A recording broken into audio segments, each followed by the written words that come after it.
क्या ममता बनर्जी एक दिन के लिए सीएम पद छोड़ रहा है? जानने के लिए देखिए पूरा वीडियो। আমাকে বলেছে আমি নাকি হিন্দু ধর্মকে তাচ্ছিল্য করি আর আমি মুসলিম লীগ করি।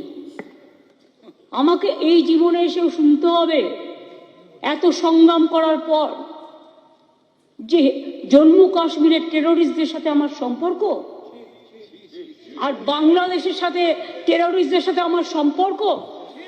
আমি স্পিকার স্যার বাংলার মানুষকে বলবো, যদি প্রমাণ করতে পারেন একদিনে মুখ্যমন্ত্রী তো ছেড়ে দিয়ে চলে যাব,